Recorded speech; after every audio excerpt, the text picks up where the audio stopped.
नमस्कार, आप देख रहे हैं CNBC आवाज और यह है आवाज अड्डा। मुस्लिम समाज में महिलाओं को बराबरी का हक देने के लिए क्या तलाक के नियमों को बदलने का वक्त आ गया है? मुस्लिम महिलाएं कहती हैं हां, लेकिन मुस्लिम धार्मिक संगठन कहते हैं कि नहीं। सुप्रीम कोर्ट मुस्लिम महिलाओं को बराबरी का हक दिलाने की एक मामले की सुनवाई कर रहा है, लेकिन मुसलमानों के धार्मिक संगठन मॉडर्न समाज के हिसाब से किसी सुधार के लिए तैयार नहीं दिखते। 3 तलाक पर मुस्लिम धर्म गुरुओं और उलेमाओं की ताकतवर संस्था जमीयत उलेमाए हिंद ने सुप्रीम कोर्ट में अर्जी दी है, जिसमें कहा गया है कि कुरान के आधार पर बने मुस्लिम पर्सनल लॉ पर कोई अदालत सुनवाई नहीं कर सकती। सुप्रीम कोर्ट ने सरकार, अटॉर्नी जनरल और जमीयत तीनों से 6 हफ्ते में जवाब मांगा है। आवाज अड्डा में आज हम यही सवाल उठा रहे हैं कि धर्म के नाम पर क्या कोई समाज अपनी आधी आबादी को बराबरी का हक न देने की वकालत कैसे कर सकता है? यह मसला कोर्ट तय करे या सरकार, या खुद मुस्लिम समाज को आगे बढ़कर ऐसे बदलाव की बड़ी पहल नहीं करनी चाहिए क्या? इस चर्चा में शामिल होने के लिए हमारे साथ खास मेहमान मौजूद हैं। वरिष्ठ पत्रकार शाहिद सिद्दीकी, VHP के नेता विनोद बंसल, जफर सरेशवाला जो कि इन मामलों पर बहुत खुल करके बोलते हैं, जमीयत उलेमाए हिंद के नेशनल सेक्रेटरी अब्दुल हामिद नौमानी, भारतीय मुस्लिम महिला आंदोलन की को-फाउंडर जकिया सोमन जो इस मामले को अदालत में लेके गई हैं भारतीय मुस्लिम महिला आंदोलन की तरफ से। सबसे पहला सवाल एक कॉन्टेक्स्ट सेट करने के लिए शाहिद भाई मैं आपके पास लेके आऊंगा कि ये जो मसला है कि औरतों को बराबरी का हक मिले, बराबरी के तौर पर उनको ट्रीट किया जाए, ये तो बहस का मुद्दा होना ही नहीं चाहिए। इस पर तो सब में कंसेंसस होना चाहिए, एक राय होनी चाहिए। शाहिद भाई। यकीनन संजय, इस्लाम ने बुनियादी तौर पर औरत को सबसे पहले जो हक हुकूक दिए वो किसी और मजहब में शायद नहीं दिए गए कानूनी तौर पर, यानी ऑफिशियली इन रिटन फॉर्म। और जहां तक 3 तलाक का मामला है, ये एक इंटरप्रिटेशन का मामला है, और जहां तक इस्लामिक तलाक है वो एक सिटिंग में 3 तलाक नहीं दे सकते। ये हनफी जो फिक़ा है उसके हिसाब से ये रखा गया, और इस पर भी खुद उलमा ने और पर्सनल लॉ बोर्ड ने एग्री किया था कि वो इसमें तब्दीली लाएंगे। जब ये शाहबानो वाला मामला आया था और उस वक्त राजीव गांधी के साथ बातचीत हुई थी, उस बातचीत में मैं भी शामिल था, और वहां पे इन्होंने वादा किया था कि बहुत जल्दी ये मुस्लिम लॉ को कोडिफाई करेंगे, लेकिन वो आज तक इन्होंने वादा पूरा नहीं किया। और ये सिर्फ इसको बहाना बना के वो कहते हैं शाफई, हम शाफई नहीं है, हम हनफी हैं। किसने कह दिया कि हम हनफी हैं? क्या जरूरी है कि हम हनफी फिक़ा से चलें? हमें वक्त के साथ बदलना चाहिए, सोच के साथ बदलना चाहिए, और ये सिर्फ मर्दों की एक, मैं समझता हूं कि अपना दबाव बनाए रखने की और औरतों को अपनी मुट्ठी में रखने की एक चीज है। इसका कुरान और शरीयत से जहां तक मेरा इल्म है उस तरह से ताल्लुक नहीं, जिस तरह से ये लोग बताते हैं। बिल्कुल नौमानी साहब, ये तो पुरानी बहस है। वादा कर चुकी थी आपकी संस्था कि हम कोडिफाई करेंगे, हम इसमें बदलाव लाएंगे। अब हिचक क्यों है? जल्दी से पहल करनी चाहिए आप लोगों को। देखिए, इसमें बदलाव की जरूरत नहीं है। शरीयत में तलाक का जो प्रावधान है, जो तरीका है, उसको जो है अपनाने की जरूरत है। असल मुस्लिम समाज में अभी तक जो है, माफ करिएगा सर, रोकूंगा आपको। आपने बिल्कुल एक साफ सा पॉइंट रखा। पहले तो ये साफ कर दें हम लोग, ये बताइए कि क्या जुबानी तौर पर तत्काल एक साथ 3 तलाक दिया जाता है या नहीं दिया जाता? क्या उसके पहले के सुलह के 4 मुकाम जो हैं उसको माना जाता है या नहीं माना जाता? नौमानी साहब देखिए, तरीका वही है, वो चारों जो है मकाम को और चरण में जो है वो देना चाहिए। और जो तलाक देने का आज तरीका है कि एक ही सेटिंग में 3 तलाक दे देते हैं, ये बिल्कुल गलत है, और ये किसी के यहां भी सही नहीं है। सबके यहां इसको गलत कहा गया है, चाहे हनफी हो, शाफी हो, हम्बली हो, मालिकी हो, अहले हदीस हो, शिया हो। जी, गलत है वो, शरीयत की बात अलग है। क्यों नहीं उठाते? हाँ, उलमा बराबर कहते हैं कि 3 तलाक को, ये 3 तलाक एक साथ मत दीजिए, ये नाजायज है, ये गलत है। ये उलमा बराबर कहते हैं। गैर कानूनी करार दीजिए, हुकूमत से कहिए इसे गैर कानूनी करार दें। मुस्लिम पर्सनल लॉ बोर्ड में तब्दीली आनी चाहिए। अगर जो है वो शरीयत के हिसाब से, जैसे आपको मालूम होगा कि मोहम्मद अहमद काज़मी ने एक काजी एक्ट जो है बिल जो है पेश किया था, वो आजादी से पहले भी नहीं हुआ। और मौलाना अशरफ अली थानवी ने किताब लिखी थी अल-हिलतुन नाजिज़ा, उस वक्त इसकी बहुत बहस आई थी। उस वक्त भी ये जो है एक जो है मंजूर नहीं हुआ। आजादी के बाद भी मौलाना नौमानी साहब अभी की बात करें, शाहिद भाई सिंपल सॉल्यूशन रख रहे हैं। शाहिद भाई कह रहे हैं कि इसको गैरकानूनी करार दे दीजिए और ऐलान कर दीजिए, अदालत भी सुन लेगी आपकी बात कि वो जो चाहती है वो चाहे या ना चाहे, आपको चाहना चाहिए। आप बोलिए कि ये गैरकानूनी है। ये गैर इस्लामी है। एक साथ तीनों तलाक देना जो कुरान के खिलाफ है, हदीस के खिलाफ है, तमाम फिक़ह के खिलाफ है। ये ठीक है, चलिए आपने अपनी बात रखी, सबका शुरुआती कमेंट ले लेते हैं। ज़किया, नौमानी साहब जो कह रहे हैं तो उसको देख के तो लगता है कि आपकी शिकायत का समाधान हो गया है, फिर क्या कंप्लेन है आपको? यहाँ कुछ बातें स्पष्ट रूप से कहना जरूरी है। इस पूरे मुद्दे पे एक तरफ जानकारी का अभाव है, दूसरी तरफ लोगों के तरफ से काफी डिस्टॉर्शन और मिस इंटरप्रिटेशन भी हो रहा है। जब ये कहा जाता है कि हमारे देश में शरिया लागू है, ये कहा जाता है, लेकिन हकीकत यह है कि जो शरिया कानून हमारे देश में लागू है वो 1937 का अंग्रेजों का कानून है। वो कानून में सिर्फ ये कहा गया है कि भारत के मुसलमानों पे शरिया लागू होगा। उसके आगे वो कानून कोई बात नहीं करता है कि शादी की उम्र क्या होगी, तलाक का तरीका क्या होगा, पॉलीगामी के बारे में क्या होगा। ये सब बातें वो कानून नहीं करता है। इसके चलते जो कुरान में अधिकार दिए गए थे 1400 साल पहले, वो अब तक हकीकत में जमीनी रियलिटी ये है कि वो तब्दील नहीं हो पाए हैं। औरतें हमारी पीछे ही रही हैं। कुरान ने हक दिए, लेकिन बिचौलिए जो पितृसत्ता की ताकतें हैं उन्होंने उन हकों को छीन लिया। हमारे देश आजाद हुए को भी 70 साल हो गए, लेकिन देश की महिलाओं को और विशेष रूप से मुस्लिम महिलाओं को न्याय नहीं मिला। और ये भी एक आभास फैलाया जा रहा है जैसे कि संविधान और कुरान में कोई कॉन्ट्राडिक्शन है। बिल्कुल, कुरान बराबरी और इंसाफ के मूल्यों पर आधारित है। ये मूल्य हमारे संविधान में भी बहुत, they are the core values of our constitution also.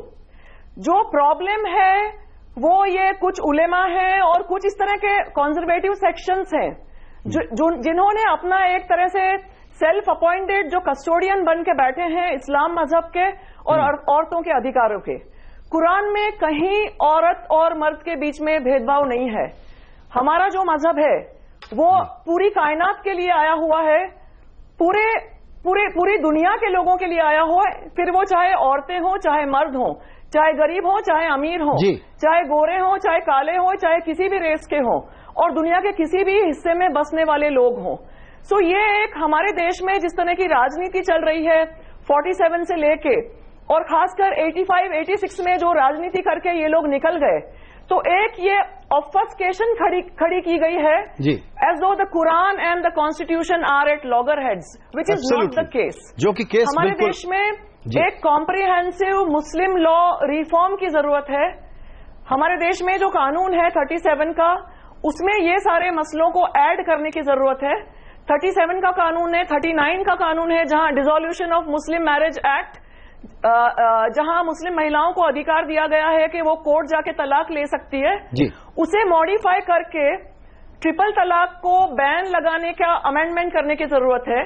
साथ ही साथ शादी की उम्र 18 और 21 करने की जरूरत है। बिल्कुल। और पॉलीगामी के बारे में भी लीगल पोजीशन जो कुरानिक पोजीशन है और जो कॉन्स्टिट्यूशनल पोजीशन भी होगी उसको लाने की जरूरत है। अब रही बात ये लोग जो बात कर रहे हैं, मुझे लग रहा है कि इनका उतना ज्यादा सपोर्ट नहीं है जितना एक वक्त में शायद रहा होगा, क्योंकि हम जो काम कर रहे हैं, हमारे पास रोजमर्रा में देश भर से जो औरतें आ रही हैं और वो जिस तरह के केसेस लेके आ रही हैं, चाहे वो एक तरफा जुबानी तलाक के केसेस हों या धोखाधड़ी से दूसरी शादी शौहर कर लेता है वैसे केसेस हों। बिल्कुल, बिल्कुल। वो उनको हम जब कुरान की जानकारी देते हैं, उन्हें हम बताते हैं कि कुरान के मुताबिक आपके साथ जो हो रहा है वो सही नहीं है, तो वो सब जान रही हैं, पढ़ रही हैं, बहुत सारे ट्रांसलेशंस आ रहे हैं जो औरतें पढ़ रही हैं। तो I think now it is high time that this game of patriarchy and obfuscation stops. Absolutely. And I think it's high time, we create this नहीं, आपने बिल्कुल ठीक बातें रखी हैं, उसमें एक एक चर्चा लेते हैं। आइए, इसके पहले कि मैं जफर भाई और अपने दूसरे मेहमानों के पास जाऊं, चूंकि इन्होंने बिल्कुल 3-4 साफ मुद्दे रखे हैं नौमानी साहब, कि शादी की उम्र 18 से 21 साल, पॉलीगैमी पर फिर से एक नए तरीके से कानून को डिफाइन करने की जरूरत, और शादी से जुड़े हुए बराबरी वाले जितने नुक्ते हैं उन पर एक नया कानून बनाकर के लेके आने की बात। तो ये जो बात जकिया कह रही हैं, उससे आप एग्री करते हैं कि नहीं करते नौमानी साहब? देखिए, जकिया ने जो कुछ भी कहा है वो बिल्कुल सही है, और उन्होंने कुरान हदीस के संदर्भ में जो बातें हैं वो वही हैं। वो उसको जो है वो अमल में जो है, व्यवहार में जो है वो लाने की जरूरत है। आप जो है उठते ही जो है वो 3 तलाक तो ये अमल कराने का काम तो कम्युनिटी लीडर्स का है। आप लोगों का तो बड़ा एक संगठित सिस्टम चलता है जिसमें इसका उल्लंघन करने वालों को लीडर जो है वो कह रहे हैं, वो ये इमारत शरिया के लोग कहते हैं, जमीयत उलमा के लोग कहते हैं, मदरसा मस्जिद से जो लोग जुड़े हैं वो कहते हैं, लेकिन इनके पास जो है वो पावर नहीं है, शक्ति नहीं है, लागू शक्ति नहीं है। अगर वो शरिया एक्ट जो है, जो काजी एक्ट है, वो अगर बन जाता है तो तब वो जो है वो तब शक्ति के जरिए से जो है और व्यवस्था के जरिए से इसको लागू, व्यवस्था के जरिए से लागू करने का ही सवाल है, व्यवस्था के जरिए लागू करने का सवाल है। यहाँ पर जमीयतुल उलमा हिंद सुप्रीम कोर्ट में इसकी मुखालफत क्यों कर रहा है, ट्रिपल तलाक को खत्म करने की? जी बिल्कुल, बताइए कि आप इसका विरोध क्यों कर रहे हैं? ये नहीं है, जमीयत उलमा ने ये नहीं कहा है। जमीयत उलमा ने ये कहा है कि कोर्ट को जो है वो कानून बना के जो है अमल करने का अधिकार नहीं है। जो कानून बना हुआ है उसके मुताबिक जो है वो कोर्ट फैसला करे। जमीयत ने ये नहीं कहा है कि जो है ये, और आप कानून बदलेंगे नहीं, क्योंकि आप तो कह रहे हैं, देखिए मुझे ये लग रहा था तो कानून तो गलत बना हुआ है। ये बिल्कुल शाहिद भाई, मुझे ये लग रहा था कि दरअसल ने जो बनाया था मुस्लिम पर्सनल लॉ, वो ब्रिटिश वक्त का है। एक मिनट, कानून जो है वो गलत इंटरप्रिटेशन के साथ है। शाहिद भाई, मुझे ये लग रहा था हमें डिमांड करनी चाहिए, उलमा को डिमांड करनी चाहिए। प्रावधान जो है उसको सही किसी ने नहीं कहा है। बेसिकली आप पाबंद जो है, फिर आप लोग डिमांड कीजिए, आप तहरीक चलाइए इसे खत्म कराने के लिए। आप लोग भी इन औरतों का साथ दीजिए। औरतों का तो साथ हमने 12 दिया है, और हमने रामलीला मैदान में जो तजवीज जो है प्रस्ताव पारित किया उसमें भी ये मुद्दा है। हम तो औरतों को अधिकार देने का और संपत्ति में हिस्सेदारी की बात कर दे, तरका मिलना चाहिए उनको जो है औरतों को। सर इसमें हम कहा क्या कोई पॉइंट मिस कर रहे हैं? एक मिनट नौमानी साहब, एक मिनट जफर भाई, अब आप थोड़ा सा इस पर रोशनी डालें। हमको लग रहा था कि नौमानी साहब की पोजीशन बिल्कुल बरखिलाफ होगी जकिया मैडम के। अभी जो जकिया मैडम बोल रही हैं, शाहिद भाई जो उसमें पॉइंट ऐड कर रहे हैं, इससे तो वो एग्री कर रहे हैं। शायद ये कह रहे हैं कि मेरी बातचीत तो बिल्कुल ठीक है, लेकिन मैं इसको लागू नहीं करा सकता। आप ये भी इंटरप्रेट कर सकते हैं कि नौमानी साहब हमारे इस डिबेट में एग्री हो रहे होंगे, लेकिन दरअसल पल्ला झाड़ रहे हैं क्या? नहीं, पल्ला नहीं झाड़ रहे, हम तो कह रहे हैं जो शरीयत में है, जकिया को भी मालूम है। तो लागू किसको करवाना है सर? लागू किसको करवाना है जफर भाई? वही है जो शरीयत में है। सुनिए, अब सुनिए मेरी बात। मौलाना आप बोल चुके, सुनिए किसी की। जी नौमानी साहब, एक मिनट, आइए थोड़ा हम लोग संजीदा बहस करते हैं, रियली कोशिश करते हैं कि इस मामले में शार्प फोकस करें कि क्या करने की जरूरत है। जफर भाई देखिए, बिल्कुल ये जो 3 तलाक जो है इसका कुरान से कोई ताल्लुक नहीं है, बिल्कुल नहीं है। फिर हिंदुस्तान में तो यही प्रैक्टिस आजमाई जाती है। कहा गया है। सुनिए मेरी बात सुनिए। ये गुनाह कबीरा है, जैसे दूसरे बड़े गुनाह है ऐसे ये गुनाह है।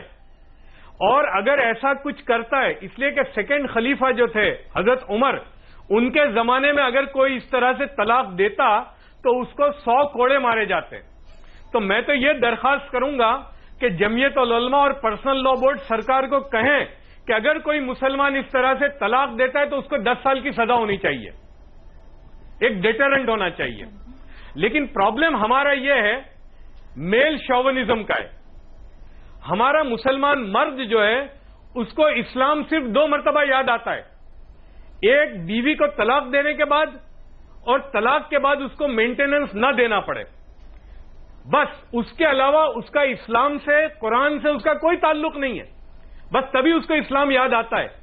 तो ये इलिटरेसी है मुसलमानों की, और ये जिम्मेदारी हमारी अपनी है कि हम अपने समाज में जाएं और लोगों को बताएं कि ये जो हो रहा है जिस तरह से, और मैं जकिया जी की बात को बिल्कुल मानता हूं, मैं देखता हूं जो औरतें बेचारी हैं गरीब, उनके साथ जो मामला होता है कि व्हाट्सएप पे तलाक आ जाती है, एसएमएस पे तलाक आ जाती है, जब गुस्से में आ गए तलाक एक प्रोसेस है, ये नहीं है कि आपने गुस्से में आके उठा के दे दी।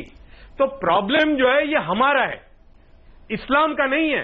कुरान में ऑलरेडी ये सारी चेक्स एंड बैलेंसेस मौजूद हैं, शरीयत में सारे चेक्स एंड बैलेंसेस मौजूद हैं, लेकिन अनफॉर्चुनेटली हमारी मेल शोविनिस्टिक जो सोसाइटी है, उसने जो शरीयत ने जो हुकूक दिए हैं, शरीयत ने जो पावर दिए हैं और शरीयत ने जो राइट औरतों को दिए हैं, वो भी हमने पहुंचने की दरकार नहीं की है। हमारी बहुत सारी औरतों को पता ही नहीं है कि शादी में उसके क्या क्या राइट हैं, जब हां कहने का होता है कबूल के वक्त उसके क्या राइट हैं, मेहर के उसके क्या राइट हैं, हमने वो तक नहीं बताया। तो ये लैक ऑफ एजुकेशन है जो हमारी जरूरत है, हमको इन्हें उस तक पहुंचाने की जरूरत है। जी बिल्कुल। आइए अब एक और राय सुनते हैं अर्शी खान की, जिसको आप लोग एक इस प्रकार से कह सकते हैं कि वो एक शहरी महिला हैं, युवा हैं, और उन्होंने नए दौर में अपनी जिंदगी गुजारने की कोशिश की है। वो जब अपने घर परिवार और कम्युनिटी में लोगों से बात करती हैं तो जो जफर भाई कह रहे हैं अर्शी कि महिलाओं को दबा के रखना, मेल शॉविनिज्म से, पैट्रियार्कल तरीके से हुकूमत चलाना, यही एक सच्चाई है। दावे कुछ भी करते हों लेकिन होता तो यही है। क्या ये पूरा सच है या कुछ बदलाव आ रहा है? देखिए, मेरे हिसाब से जो मुस्लिम फैमिलीज रहती हैं, सबसे पहली बात तो यह है कि जो इन्होंने बात की है कि घर से ही सिखाना चाहिए। ये एक सलाहियत होती है जो घर से ही मतलब पैदा की जाती है कि मर्द बहुत ऊपर है और औरत बहुत नीचे है। ये घर से ही बताया जाता है कि वो 3 बार तलाक देगा तो तलाक हो जाएगी और वो मेंटेनेंस देगा, ऐसा होगा वैसा होगा। तो ये जो चीज है पूरा, ये एक सिस्टम बन चुका है हर मुस्लिम फैमिली के अंदर। जो उनकी ग्रोन अप लड़कियां होती हैं, लड़के होते हैं, तो उनको वो ये सब चीज सिखाते हैं कि भाई आप ऊपर हैं, ये नीचे है, इसकी इस उम्र में शादी होना चाहिए, उसने तलाक दे दी तो हम क्या करें, दूसरा निकाह हो जाएगा। तो ये सब जो है ये मुस्लिम फैमिली के कल्चर में है कि भाई ऐसा ही होता है और ऐसा ही होता रहेगा। जी बिल्कुल।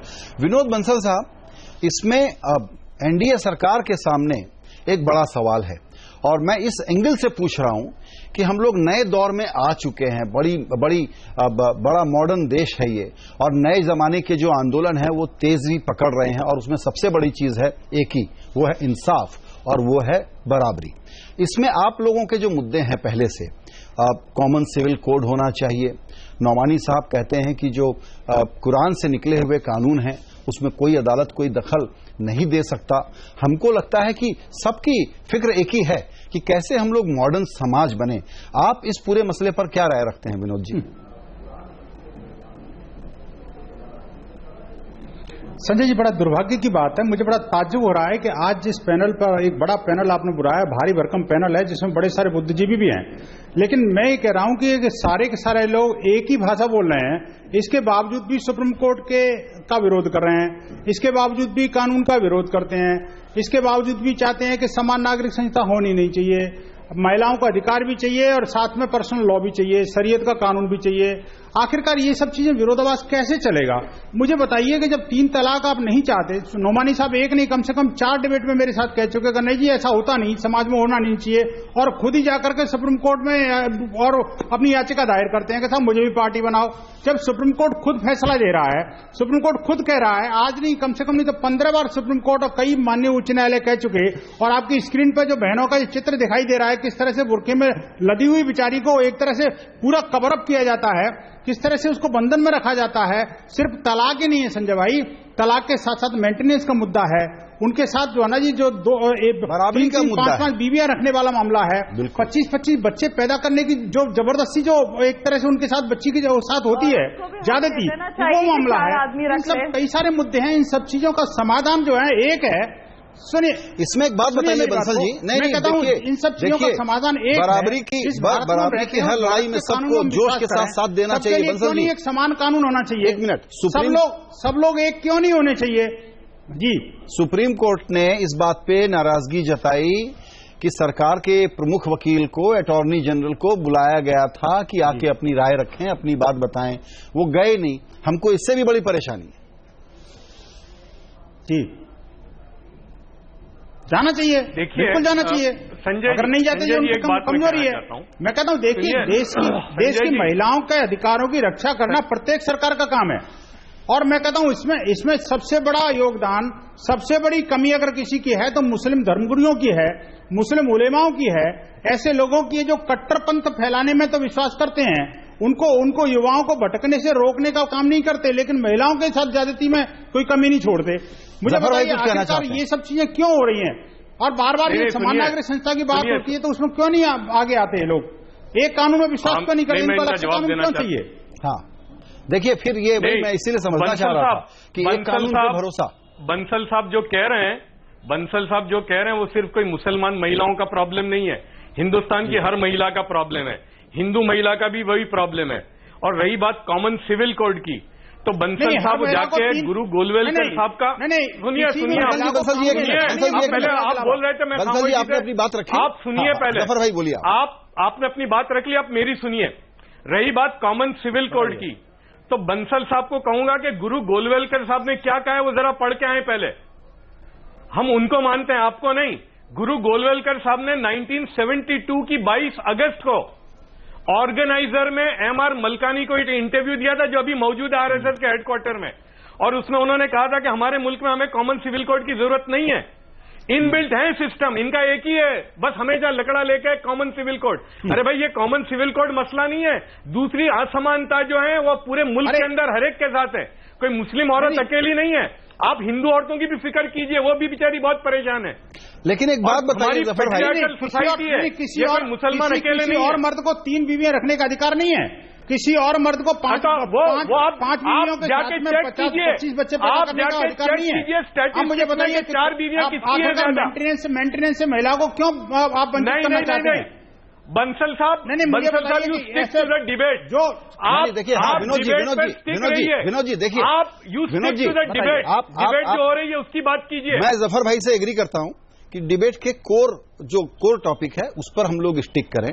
ये जो बात आपने कही, मुझे लगता है कि देखिए विनोद जी, बुरा मत मानिएगा, हर वक्त डिबेट में जो आप लोगों का अपना 3-4 मुद्दा है उसको कह देने से, हार्प कर देने से, ठीक है आपने अपना पॉइंट रख दिया, उससे कुछ होता नहीं है।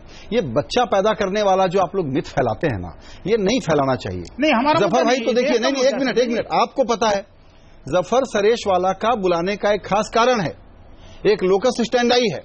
आज हमने बीजेपी के प्रवक्ता को बुलाया, वो नहीं आए। हमको लगा कि चलिए आप लोग कुछ समविचारी लोग हैं, विनोद जी को बुलाया जाए।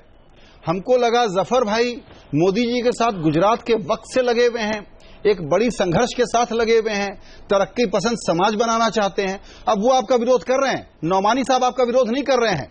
तो विनोद भाई देखिए, विषय आप अपना आग्रह जो है उसको मत लेकर आइए, उसको रखते हैं किनारे। वही जानना चाहता हूँ। प्रश्न मेरा ये है, प्रश्न मेरा ये है, आप कहते हैं समान कानून। संजय जी, नहीं एक मिनट विनोद जी मेरा सवाल सुनिए, विनोद जी मेरा सवाल सुनिए।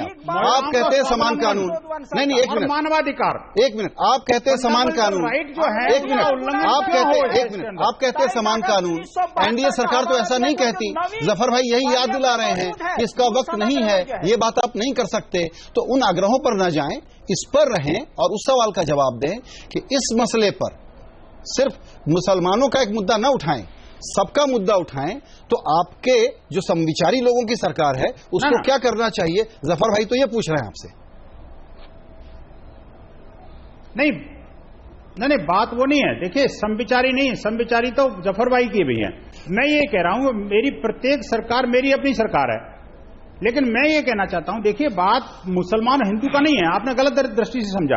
मैं हिंदू और मुसलमान की बात नहीं कर रहा, मैं बात कर रहा हूं कि महिलाओं के अधिकारों की बात, मैं बात कर रहा हूं कि मानवाधिकारों की बात, मैं बात कर रहा हूं कि जो स्वावलंबन की बात। आखिरकार महिलाएं कब तक इस देश के अंदर पीड़ित रहेंगी? आपको ये समझना पड़ेगा कि ये देखिए, कुछ तो ऐसी बातें जो कि कानून का उल्लंघन करके लोग इसको पीड़ा दे रहे हैं, और कुछ लोग ऐसे हैं जो कि कानून का सहारा लेके पीड़ा दे रहे हैं।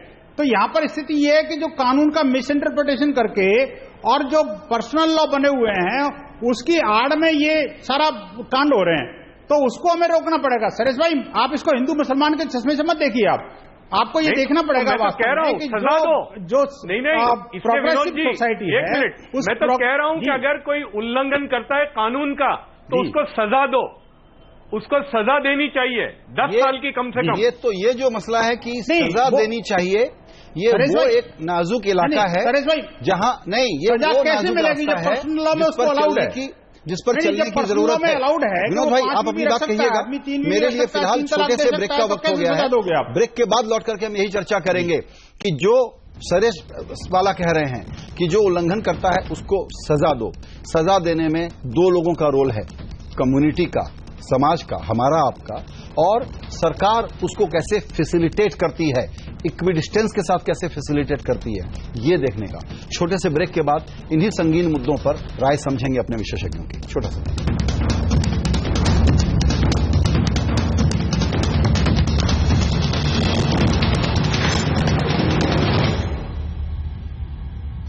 अब इस चर्चा को फिर एक फोकस में लेके आने के लिए मैं चाहूंगा कि शाहिद भाई के पास चला जाए। शाहिद भाई, हम सब लोग तो एग्री करते हुए दिख रहे हैं, फिर प्रॉब्लम क्या है?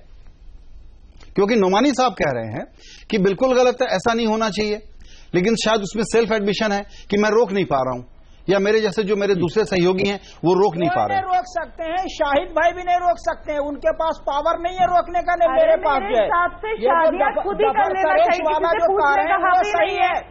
शरीयत में भी इसका प्रावधान है कि जो गलत जा रहा है उसको आप जो है आर्थिक सजा दे सकते हैं, जेल में डाल सकते हैं, सब कुछ कर सकते हैं उसको जो गलत तरीके से तलाक दे रहा है, ये शरीयत में मौजूद है। तो आप सजा देते हैं क्या? आप सजा देते हैं क्या किसी को?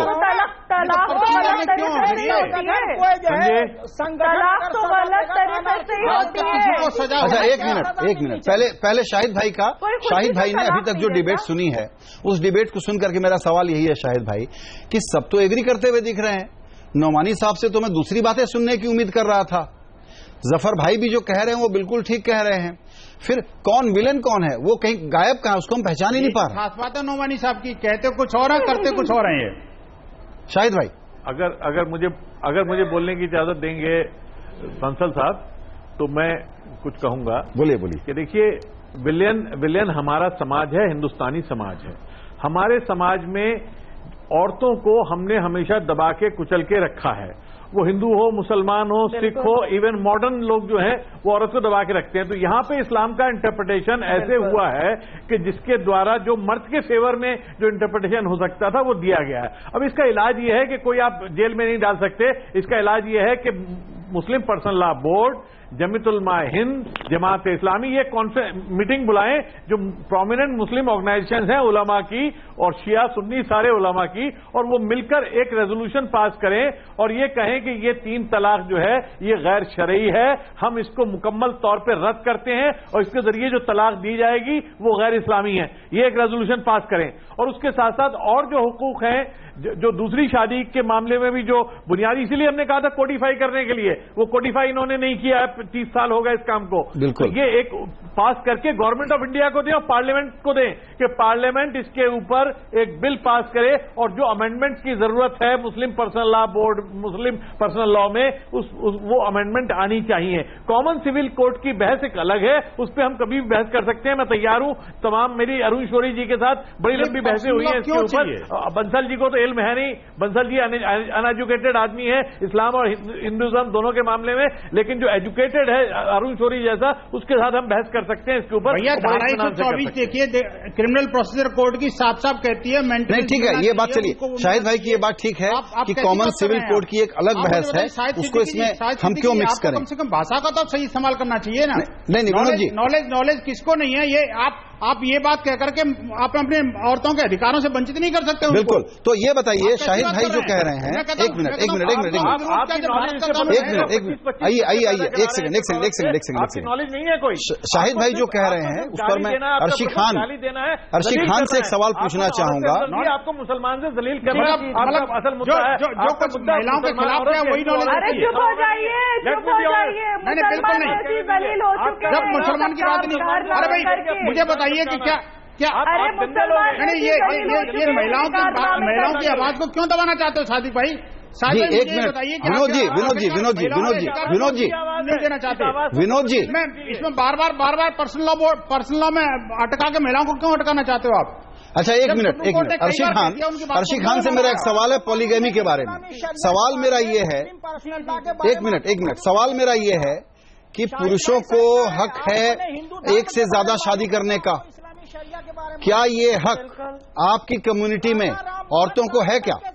जी देखिए, हक है तो नहीं, लेकिन मैं दिल से ये चाहती हूँ कि ये हक दिया जाए कि औरत जिसके साथ रहना चाहे, जिसे तलाक देना चाहे, जैसे आदमी करते हैं मुस्लिम जात में, कि जिसके साथ रहना है उसके साथ रहे, नहीं तो तलाक दे दिया। तो मेरे हिसाब से औरतों को भी वही हक देना चाहिए कि वो भी 3 से ज्यादा शादी कर सके। नहीं रहना तो नहीं रहना, तलाक दे दी तो तलाक दे दी। ज़किया, ये पोजीशन आपकी भी है, आपने जो मुहिम छेड़ रखी है उसमें?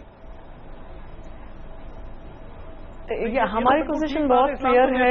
हमारे हिसाब से पॉलीगैमी कुरानिक नहीं है, क्योंकि कुरान में जहां उन सर्कमस्टांसेस में उस वक्त के कॉन्टेक्स्ट में जो छूट दी गई थी, लेकिन उसके साथ शर्तें भी रखी गई थी और साथ साथ ये भी कहा था कि आप चाहते हुए भी इन शर्तों का पालन आप नहीं कर सकोगे, इसलिए आप एक ही शादी करो।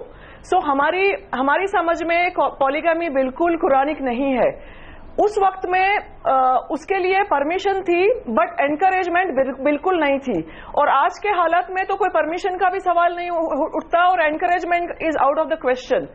और दूसरी बात ये कहूंगी कि जब 3 तलाक गैर कुरानी है और सजा की बात हो रही है, तो सजा तो तभी मिलेगी जब कानून में बदलाव आएगा ना। जब कानून में प्रावधान होगा सजा का, तभी तो सजा हो पाएगी। उसमें तो आप कानून में बदलाव करने से पीछे हट क्यों कर रहे हैं? हाँ जी, उसका और मैं और एक बात कहना चाहूंगी बंसल जी को एड्रेस करते हुए। जब सुनिए एक मिनट जफर भाई, मैं आपकी एक राय बंसल जी को एड्रेस करते हुए मैं एक और बात कहना चाहूंगी। संजय जी बोलिए। दैट ये जो हमारे संविधान में यूनिफॉर्म सिविल कोड का जो जिक्र है, वो हमारे जो फ्रीडम फाइटर्स थे, जो फाउंडिंग फादर्स थे हमारे देश के, it was based on their concern of gender justice. वो नहीं आ पाया तो कॉमन सिविल कोड की बात डायरेक्टिव प्रिंसिपल्स में डाली गई, लेकिन उसके चलते उसकी जो स्टोन वॉलिंग हुई, उसके चलते हिंदू मैरिज एक्ट लाया गया 1954 में, हिंदू सक्सेशन एक्ट लाया गया 1956 में। सो बंसल जी से मैं ये पूछना चाहूंगी कि क्या वो चाहते हैं कि हिंदू विवाह कन्यादान के बिना या सप्तपदी के बिना हो? अगर वो कॉमन सिविल कोड को या यूनिफॉर्म सिविल कोड को पुश करते हैं तो उनकी ये भी तैयारी होनी चाहिए कि 7 फेरे लिए बिना हिंदू विवाह होगा, सिर्फ कोर्ट में जाके एप्लीकेशन करके दर्ज करा के हो जाएगा। कन्यादान जैसी प्रथाओं का और सप्तपदी जैसी प्रथाओं की फिर कोई वैल्यू नहीं रह जाएगी।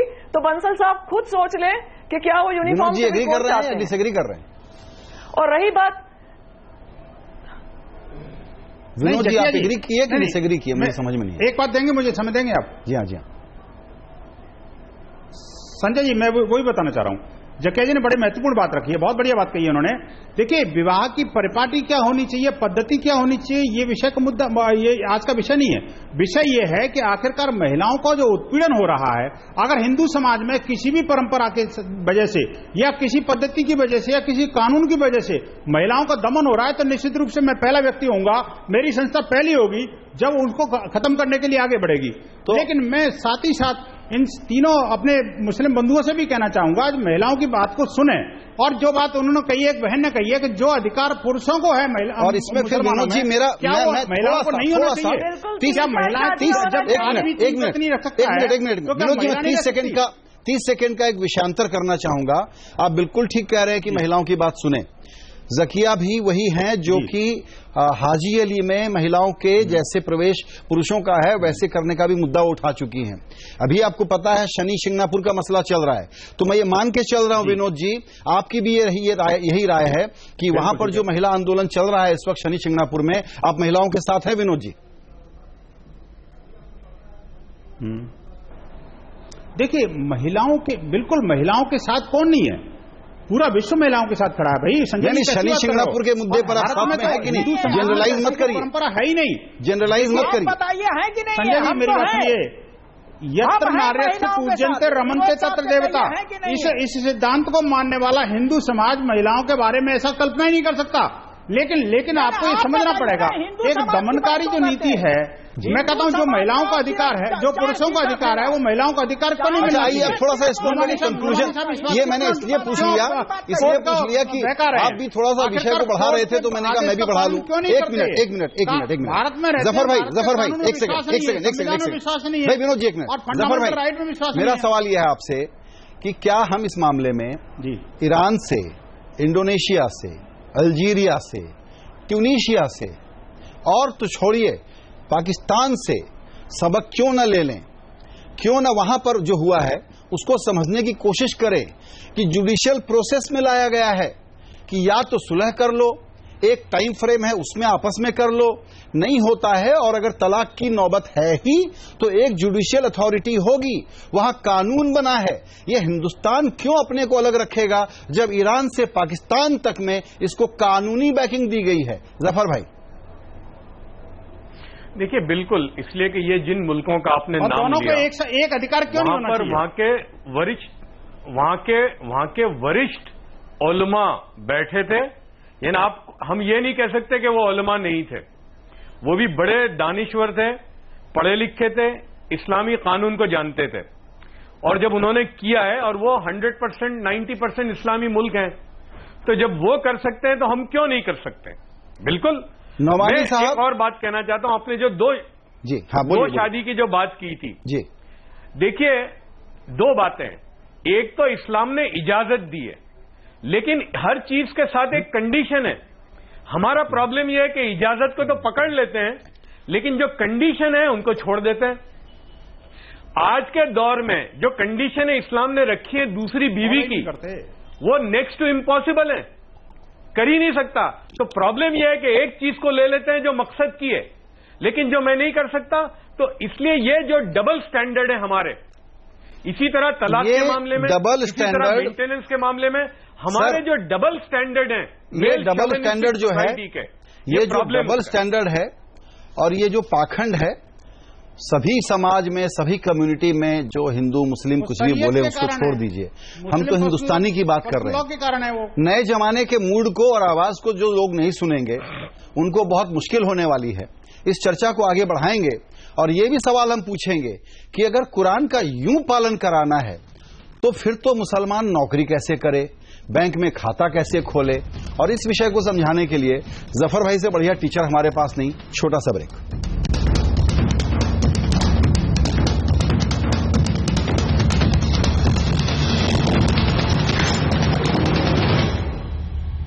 सीएनबीसी आवाज अड्डा पर चर्चा ये हो रही है कि 3 तलाक को तलाक कैसे दे हमारा समाज। ये बड़ी चर्चा का विषय है आज हमारा।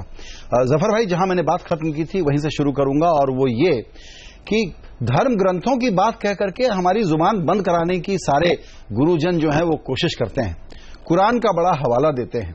तो उसमें जो सूद को लेके प्रोविजंस हैं, उसके नाते हमारी समझ तो यह है कि फिर किसी मुसलमान का सैलरी अकाउंट कैसे हो क्योंकि उस पर ब्याज मिलता है, फिर वो प्रोविडेंट फंड में पैसा कैसे रखे क्योंकि वहां पर ब्याज मिलता है, और वहां पर कुरान कोट नहीं करके हम कोई रास्ता निकाल लेते हैं। यहां रास्ता निकालना हो तो कुरान की दीवार सामने खड़ी कर देते हैं। क्या है जफर भाई ये? नहीं, देखिए, यही मैंने जो पहले कहा था कि कुरान में इनबिल्ट हैं सारी सिस्टम्स हैं, यानी ये जो 3 तलाक का मसला है उसका हल उसमें है, आप ये एक से ज्यादा बीवी का कह रहे हो उसमें मसला है, तो कुरान में हर चीज का मसला है। रही बात जो सूद की आपने कही, उस पे भी डिफरेंट इंटरप्रिटेशन है। क्यों नहीं? तो अपनी सुविधा का इंटरप्रिटेशन है ना सर, उसमें तो हम उसमें तो कायदों को सरकमवेंट करके अपनी जिंदगी चला ही रहे हैं ना। नौमानी साहब का बैंक अकाउंट नहीं है क्या? नहीं, बैंक अकाउंट, और देखिए सूद का डेफिनेशन क्या है, ये बहुत इंपॉर्टेंट है। क्या आज के दौर में बैंक का जो है या बैंकिंग हमारी सिस्टम है, क्या ये वो सूद है जो कुरान ने कहा है? ये बहुत इंपॉर्टेंट मुद्दा है, ये उलमाओं को इसको सामने रखने की जरूरत है।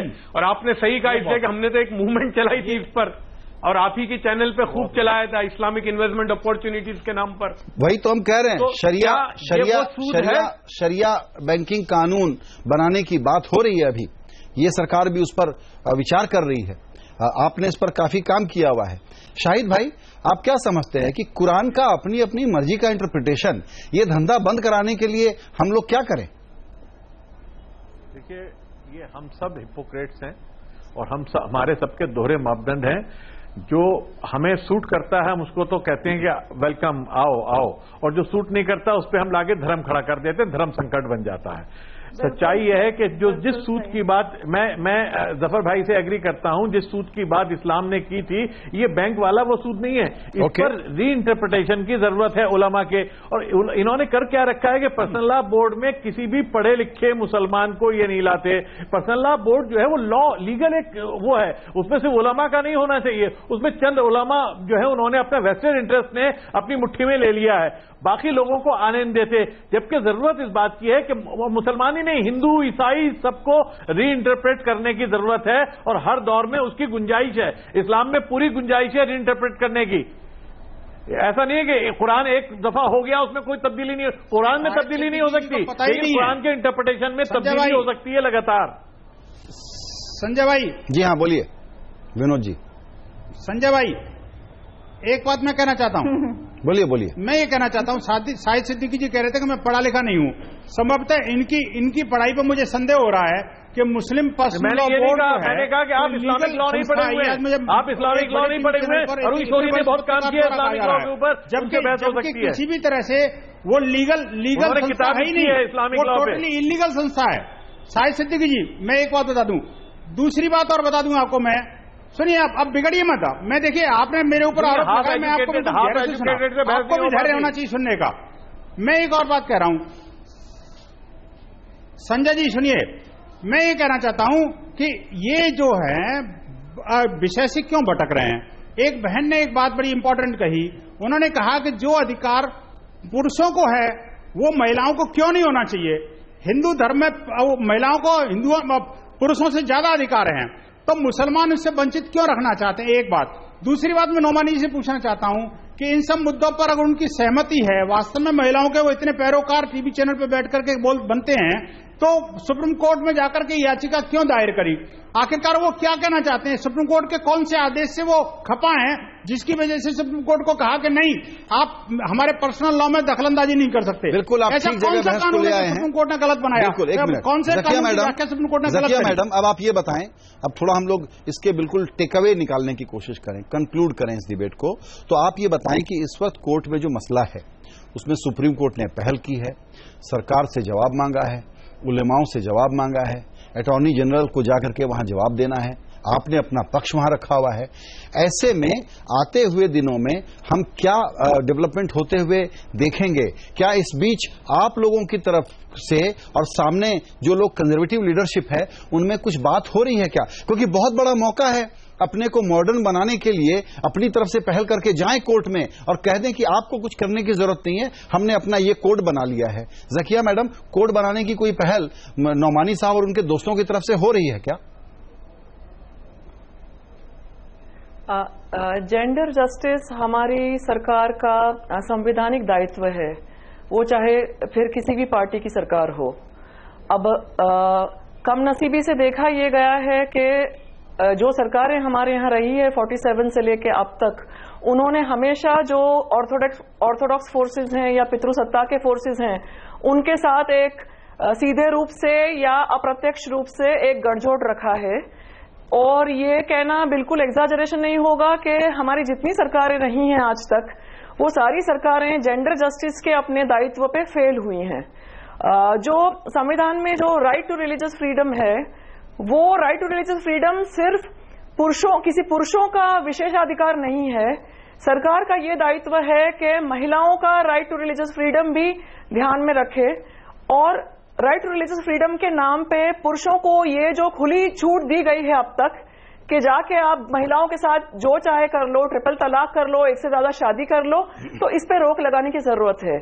और हमें सुप्रीम कोर्ट से और दूसरे जो देश के कोर्ट हैं उनसे बहुत ज्यादा उम्मीद है, क्योंकि वो शबरीमाला का केस हो या शनि शिंगणापुर का केस हो या फिर हाजी अली का केस हो, हमारे कोर्ट अपना दायित्व और संविधान का जिस तरह से इंटरप्रिटेशन कर रहे हैं महिलाओं के पक्ष में और जेंडर जस्टिस के पक्ष में, उससे हम बड़े ही होपफुल हैं। और अब बहुत हो चुका, आजादी के बाद 70 साल होने चले हैं। जो पितृसत्ता की जो ताकतें हैं वो फिर अपने आप को मौलवी कहते हो या उलेमा कहते हो या कोई भी नाम से वो अपने आप को बुलाते हो, उन्हें कोई हक नहीं है कि वो पूरी कम्युनिटी के बिहाफ पे हमेशा बोलते रहें। बिकॉज हमारी कम्युनिटी खुद सुधार चाहती है, खुद बदलाव चाहती है, और कम्युनिटी की जो औरतें हैं और जो मर्द भी हैं, खासकर जो युवा वर्ग है, वो समय के साथ कदम से कदम मिला के चलना चाहता है, आगे बढ़ना चाहता है। और ऐसे लोग जो पिछली सदी की माइंडसेट रखते हैं, उन्हें हार्डली यह अधिकार है कि वो अपने आप को कम्युनिटी का लीडर कहते रहें और कम्युनिटी के साथ अन्याय और अत्याचार करते रहें। बिल्कुल। तो हम तो बहुत होपफुल हैं, मुझे बहुत उम्मीद है कि बदलाव आएगा। नौमानी साहब, इनको बहुत उम्मीद है कि बदलाव आएगा। जकिया मैडम कहती हैं कि बहुत हो चुका, अब जो बदलाव की ताकत है, जो लहर है, इसको उभरने दीजिए। दो चेहरे हमारे सामने हैं जो इस बात को, इसकी नुमाइंदगी कर रहे हैं।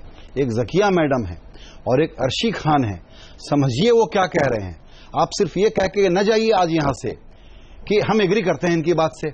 आप करेंगे क्या एग्री करने के बाद, ये बताइए। आपकी पहल क्या होगी, ये बताइए। आप ये साबित करिए कि आप तरक्की पसंद हैं और यहां से एक नई शुरुआत करेंगे आप अपने सहयोगियों के साथ मिलकर के। और वो जो 20 साल से शाहिद भाई ने बताया नहीं लिखा है, वो कोड अब आप लिखेंगे। देखिए, मैं बिल्कुल इसको साफ करना चाहता हूं। इसका पूरा हल जो है वो काजी शरीयत एक्ट है। वो अगर पार्लियामेंट से मंजूर हो जाता है तो महिलाओं को भी जो है वो तलाक का अधिकार मिल जाएगा। अगर मर्द तलाक नहीं देगा तो काजी जो है वो शौहर की तरफ से जो है वो तलाक का अधिकार जो है वो महिला को दे सकता है, निकाह जो है वो फस्ख करा सकता है। ये जब तक जो है प्रावधान नहीं होगा काजी शरीयत एक्ट का, ये हो नहीं सकता है। चूंकि ये हम जो कह रहे हैं, हम ये नहीं कह रहे कि 3 तलाक के फेवर में हम नहीं गए हैं, बल्कि हम इसके लिए गए हैं कि जो शरिया एक्ट जो है आप बना चुके हैं और जो 1937 में वो अब तक लागू है, वो शरीयत के मुताबिक जो है, जो हिंदू पर्सनल लॉ है, ईसाई पर्सनल लॉ है और जो है मुस्लिम पर्सनल लॉ है, सबको आपने कानून पे चलने दीजिए।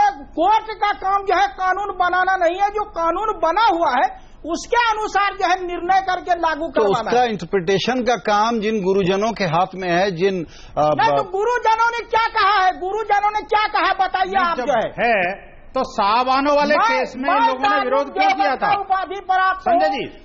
जब उसके पक्ष में है तो साहबानों वाले केस में लोगों ने विरोध क्यों किया था? चलिए वो तो आप पुराना देखिए, ये विनोद जी पुराना नहीं नया वाला लाते हैं। नहीं आपने एकदम ठीक है। सुनिए किसने विरोध किया है कि पुराना नहीं, ये मुद्दा है। एक सेकंड सर 1 मिनट पुराना कैसे कह सकते हैं? एक जरूरी मुद्दा है जिस पर मेरा एक कमेंट लेना जरूरी है जफर भाई से और शाहिद भाई से। एक मिनट विनोद जी, 1 मिनट रुकिएगा प्लीज। मैं कहता हूँ आप क्यों नहीं कह सकते? एक सेकंड, बड़ी संस्थान है जफर भाई 1 मिनट। नौमानी साहब 1 मिनट। सिविल कोर्ट में क्यों नहीं जाते आप? अरे भाई बहस कर रहे हैं हम लोग, आराम से बहस करें। ओवरलैप करने से किसी को सुनाई नहीं पड़ता। फिर मुझे 1 मिनट नौमानी साहब, देखिए रुक जाइए। हाँ, ऑडियो डाउन थोड़ा सा कर लें ताकि मेरी बात सुनाई पड़े। जफर भाई, आपसे मेरा सवाल बड़ा सिंपल है और बड़ा इसका साफ जवाब दे दीजिएगा, क्योंकि ये मैं आपका पॉलिटिकल एनालिसिस सुनना चाहता हूं आपसे और शाहिद भाई से। वो ये कि ये पॉलिटिकली हॉट पोटैटो है। एनडीए सरकार एक खास नजरिए के लिए जानी जाती है। जबरदस्त तरक्की पसंद मसला कोर्ट के सामने है। कुछ तो इसका निचोड़ आने वाला है, कोई रोक नहीं सकता इसको। इस वक्त की सरकार इसको कैसे हैंडल करेगी, शाहबानो 2 न हो जाए, इसका ख्याल रखेगी या इनके लिए मौका है, कैसे देखेगी अभी की सरकार इसको जफर भाई? देखिए, ये सरकार जो है और खासतौर से नरेंद्र मोदी साहब से हमने बात की थी 2013 में, जब वो प्राइम मिनिस्टरियल कैंडिडेट बन गए थे। मैं एक उलमा के ग्रुप के साथ गया था उनके साथ, और जो कंटेंशियस इश्यूज है उस पर मोदी साहब से बहुत खुल के बात की। हाँ, तो वो कैसे हैंडल करेंगे, ये मेरा सवाल है। कॉमन, मेरे पास वक्त कम है, कैसे हैंडल करेंगे? वो बहुत ना वो उसको उसी तरह से हैंडल करेंगे, उसको कोई इश्यू नहीं बनाएंगे। लेकिन मैं लास्ट एक पॉइंट कहना चाहता हूं कि इसका हल क्या है। जब तक कि ये कोड बनाए, जब तक कि ये कोडिफाई हो, तब तक कम से कम मुस्लिम समाज जो है अपना दायित्व इख्तियार करे और हम जाएं और अपने समाज में लोगों को बताएं कि देखिए ये 3 तलाक गलत है, ये एक से दूसरी शादी करना इस तरह से ये गलत है, और ये अपने समाज के अंदर हम चर्चा का विषय बनाएं। बिल्कुल, आपने कहा कि आप लोगों को पहल करनी चाहिए। शाहिद भाई, इंतजार ना करें, शाहिद भाई, in the current political context Sanjay, ये किस्सा आगे कैसे डेवलप होता हुआ दिखता है आपको? ये मसला आगे कैसे आगे बढ़ेगा? बिल्कुल सही आपने लफ्ज इस्तेमाल किया, हॉट पोटैटो। ये कांग्रेस की गवर्नमेंट, यूपीए गवर्नमेंट हो या एनडीए गवर्नमेंट हो, ये गवर्नमेंट्स के लिए बड़ा एक ऐसा मसला है जिसमें उनके लिए आगे गड्ढा है, पीछे खाई है, कहां को जाएं उनके लिए मसला होता है। इसलिए मैंने जो रास्ता बताया था कि इसमें तब्दीली तभी आएगी जबकि हमारे तमाम जो मेजर मुस्लिम संगठन है वो मिलकर एक रेजोल्यूशन पास करके गवर्नमेंट ऑफ इंडिया से कहें, क्योंकि कोई भी गवर्नमेंट सो मोटो बात पुरानी है लेगी या बात पुरानी है लेगी तो उसके खिलाफ एक बड़ा राजनीतिक बात पुरानी है हो जाएगा। बात पुरानी है लेकिन माहौल इस वक्त नया है और ये हम लोग हमेशा कहते रहे हैं शाहिद भाई, बिल्कुल माहौल हो जाएगा। आप हमेशा कहते रहे हैं सभी लोग कि अब कम्युनिटी के लोगों को, आगेवान लोगों को, लीडरान को उठ करके पहल करनी होगी। इस हॉट पोटैटो को पॉलिटिकल सियासत तौर पर न खेला जाए, इसके लिए हमारी नजर भी इसी बात पर होगी कि क्या कम्युनिटी के लोग आगे बढ़ करके पहल करेंगे और जकिया मैडम जैसे लोग जो सवाल उठाते हैं उनका ईमानदारी से जवाब देके सुधारने की कोशिश करेंगे। सभी मेहमानों का इस चर्चा में शामिल होने के लिए बहुत शुक्रिया।